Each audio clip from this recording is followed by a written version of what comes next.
pada saat briefing karyawan. Fungsi dari komunikasi bisnis itu sendiri. Apa sih komunikasi antar pribadi itu?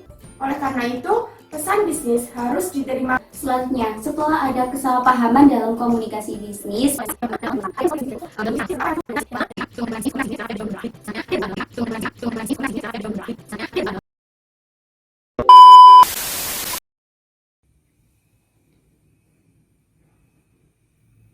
Loh, hai teman-teman, perkenalkan saya Devi Febrianti, mahasiswa Ilmu Komunikasi Fakultas Ilmu Sosial dan Budaya Universitas Trunojoyo Madura.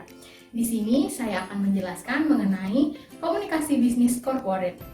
Tapi saya nggak sendirian, saya akan ditemani oleh teman-teman saya.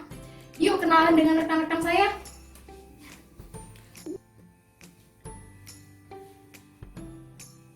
Hai, saya Ainul.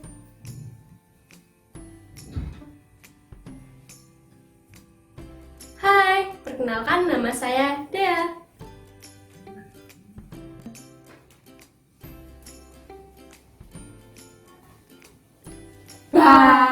Halo, perkenalkan nama saya Elsa. halo, perkenalkan nama saya Zunairka.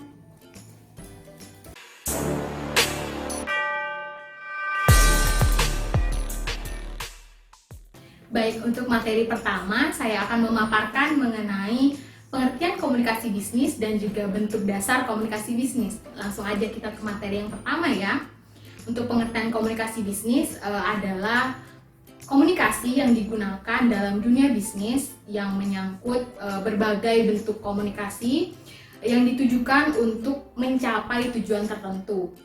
Menurut Katz, komunikasi bisnis adalah pertukaran ide, pesan, dan juga konsep yang berkaitan dengan pesan-pesan bisnis untuk mencapai tujuan komersil. Nah, hal ini sejalan dengan pendapat Rosenberg. Rosenberg menyatakan bahwa komunikasi bisnis adalah pertukaran gagasan, informasi, pendapat atau sejenisnya yang disajikan secara personal maupun non-personal melalui simbol atau tanda untuk mencapai tujuan perusahaan. Nah, itu tadi penjelasan komunikasi bisnis secara harfiah dan juga menurut beberapa ahli. Selanjutnya, materi yang kedua adalah bentuk komunikasi bisnis. Pada dasarnya, bentuk komunikasi bisnis ini terdiri dari dua, yaitu yang pertama komunikasi verbal dan komunikasi nonverbal. Nah, untuk komunikasi verbal sendiri adalah proses komunikasi yang untuk menyampaikan pesan-pesan kepada pihak lain melalui tulisan ataupun lisan. Nah, dalam dunia bisnis, komunikasi verbal ini sifatnya lebih terorganisir dan juga sistematis. Jadi, pesan yang disampaikan lebih mudah untuk diterima oleh komunikan. Nah, contoh komunikasi verbal dalam dunia bisnis seperti pada saat rapat pimpinan contohnya, atau pada saat briefing karyawan. Nah, itu adalah komunikasi verbal dalam bentuk lisan. Jika komunikasi nonverbal dalam bentuk tulisan, misalnya memo ataupun surat menyurat dalam suatu perusahaan, itu merupakan komunikasi verbal dalam bentuk tulisan. Nah, yang kedua adalah komunikasi nonverbal. Untuk komunikasi nonverbal ini adalah proses komunikasi yang terjalin untuk menyampaikan pesan, namun menggunakan gerakan tubuh atau body language. Nah, sifat dari komunikasi nonverbal ini lebih spontan daripada komunikasi verbal dalam hal penyampaian pesan. Contohnya dalam dunia bisnis, komunikasi nonverbal misalnya pada saat pimpinan sedang marah, terus beliau mengerutkan dahi. Nah, mengerutkan dahi di situ merupakan komunikasi nonverbal atau mengebrak meja. Nah, itu juga termasuk komunikasi nonverbal. Nah, itu tadi penyampaian dari saya tentang pengertian komunikasi bisnis dan juga bentuk dasar komunikasi bisnis. Materi selanjutnya akan dilanjutkan oleh teman saya. Menjelaskan tentang materi kedua, yaitu tentang materi dari komunikasi bisnis, yaitu fungsi dari komunikasi bisnis itu sendiri. Nah, untuk fungsinya itu ada 4. Yang pertama ada fungsi informatif, fungsi persuasif, fungsi kontrol, dan juga fungsi emotif atau emosional. Nah, yang pertama saya akan membahas tentang dari fungsi informatif itu sendiri. Fungsi informatif adalah untuk memberikan informasi tentang bisnis, baik dari pesaing maupun dari pangsa pasar itu sendiri. Yang kedua ada fungsi persuasif, yaitu untuk memberikan treatment kepada orang lain, baik untuk merubah sikap, pendapat, perilaku yang lebih baik lagi untuk mengetahui tentang dunia bisnis. Nah, untuk yang ketiga adalah untuk fungsi kontrol. Fungsi kontrol adalah untuk mengkomunikasikan tentang bisnis, bisa dilakukan oleh bawahan maupun dari manajer itu sendiri. Nah, untuk fungsi yang keempat atau yang terakhir adalah fungsi emotif atau emosional. Kenapa bisa disebut dengan fungsi emosional? Karena ini berhubungan dengan perasaan, yaitu berkaitan dengan rasa suka, tidak suka, rasa benci atau cinta, rasa puas ataupun tidak puas. Nah, berikut adalah fungsi dari komunikasi bisnis itu sendiri. Untuk materi selanjutnya akan dijelaskan oleh teman saya. Akan menjelaskan tentang jenis-jenis komunikasi bisnis di dalam suatu perusahaan. Yang pertama adalah komunikasi antar pribadi, yang kedua adalah komunikasi dalam organisasi, dan yang terakhir adalah komunikasi lintas budaya. Yang pertama adalah komunikasi bisnis antar pribadi.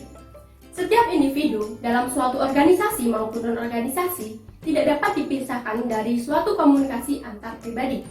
Nah, apa sih komunikasi antar pribadi itu?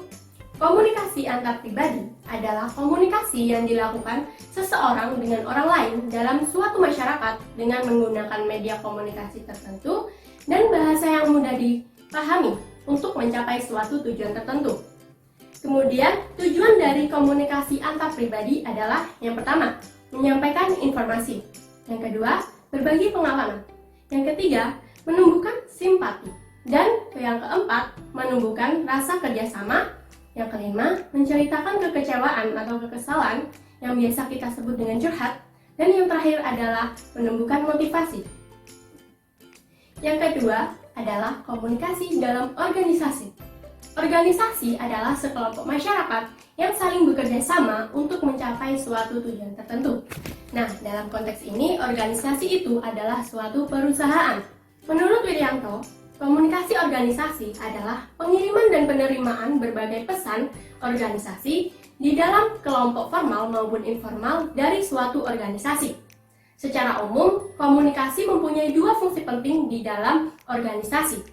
Yang pertama adalah komunikasi memungkinkan orang untuk saling bertukar informasi. Dan yang kedua, komunikasi membantu menghubungkan sekelompok anggota dalam organisasi yang terpisah dengan organisasi lainnya. Yang ketiga adalah komunikasi lintas budaya. Komunikasi lintas budaya adalah komunikasi yang digunakan dalam dunia bisnis, baik komunikasi verbal maupun nonverbal, dengan memperhatikan faktor-faktor budaya di suatu daerah, wilayah, dan negara. Dalam dunia bisnis, komunikasi lintas budaya menjadi elemen yang sangat penting, khususnya pada saat melakukan kesepakatan bisnis dengan rekan bisnis yang tentunya berbeda budaya. Semakin banyaknya pola kerjasama maupun kesepakatan ekonomi di dunia ini, maka komunikasi lintas budaya menjadi sangat penting. Materi selanjutnya akan disampaikan oleh teman saya. Lanjutkan materi dari teman saya. Di sini saya akan menjelaskan karakteristik komunikasi bisnis baik secara lisan maupun tulisan. Di sini ada 4. Yang pertama, pesan yang terkandung dalam komunikasi bisnis disusun untuk audiens atau penerima yang membutuhkan suatu informasi tersebut. Oleh karena itu, pesan bisnis harus diterima menurut siapa yang menerima pesan dan informasi seperti apa yang mereka butuhkan. Yang kedua, peran bisnis disusun dengan mempertimbangkan batasan waktu dan biaya. Ada pesan bisnis yang harus segera diterima dan ada pesan bisnis yang tidak harus segera diterima. Untuk pertimbangan biaya biasanya dikaitkan dengan tingkat kepentingan suatu urusan tersebut. Untuk informasi yang harus segera diterima dan informasi yang penting perusahaan biasanya bersedia mengeluarkan biaya yang relatif lebih mahal. Oke, yang ketiga adalah peran bisnis biasanya disusun untuk lebih dari satu tujuan, dan informasi pesan bisnis tersebut harus disusun dengan tetap menjaga hubungan baik dengan konsumen tersebut. Yang terakhir, pesan bisnis harus memperhatikan nada dan pengaruhnya terhadap audiens, sehingga dalam komunikasi bisnis harus memperhatikan kata dan informasi yang dikirim. Oke, baik, di sini materi selanjutnya akan dijelaskan oleh teman saya. Jelaskan tentang kesalahpahaman dalam sebuah komunikasi bisnis. Munculnya kesalahpahaman dalam komunikasi bisnis dipicu oleh beberapa hal, di antaranya yang pertama yakni masalah dalam mengembangkan pesan, disebabkan oleh keraguan isi pesan dan kurang terbiasanya dengan situasi yang ada. Nah, contohnya itu seperti ketika memimpin sebuah rapat perusahaan dan dihadiri oleh para klien-klien dari perusahaan lain. Dan yang kedua yakni masalah dalam menyampaikan sebuah pesan. Nah, di sini ikut dikarenakan karena beberapa faktor fisik. Contohnya gugup karena baru pertama kali menghadiri rapat dalam perusahaan. Dan yang ketiga yakni masalah dalam menerima pesan. Adanya persaingan dalam penglihatan dengan secara sadar maupun tidak sadar. Contohnya itu seperti kursi yang tidak nyaman, lampu yang kurang terang, dan yang terakhir yakni masalah dalam menafsirkan pesan. Munculnya kesalahpahaman antara pemberi maupun penerima pesan. Nah, selanjutnya, setelah ada kesalahpahaman dalam komunikasi bisnis, perlu adanya cara untuk memperbaiki komunikasi bisnis agar dapat berjalan sesuai dengan sasarannya. Yang pertama yakni ada persepsi. Komunikator harus dapat memperbaiki pesan yang disampaikan dan mampu diterima oleh para audiensnya. Bila prediksinya itu tepat sasarannya, maka audiens juga dapat menerima apa yang disampaikan oleh komunikator. Dan yang kedua ada ketepatan. Agar komunikasi yang dilakukan mencapai sasarannya, maka perlu untuk sebagai komunikator untuk mengekspresikan sesuatu sesuai dengan apa yang dipikirkannya. Dan yang ketiga ada kredibilitas. Sebagai komunikator perlu memiliki untuk keyakinan terhadap audiensnya. Komunikator perlu percaya bahwa audiensnya itu mendengar apa yang disampaikan oleh komunikator. Dan yang keempat ada pengendalian. Audiens akan memberikan reaksi terhadap pesan yang disampaikan. Reaksi audiens tergantung pada berhasil atau tidaknya sebuah komunikator dalam menyampaikan sebuah pesan. Dan yang terakhir ada keharmonisan. Komunikator yang baik tentu akan selalu dapat menjalin keharmonisan antara para audiensnya atau dengan kliennya. Karena dalam sebuah perusahaan pasti harus menjalin kerjasama dengan perusahaan-perusahaan lainnya, seperti itu.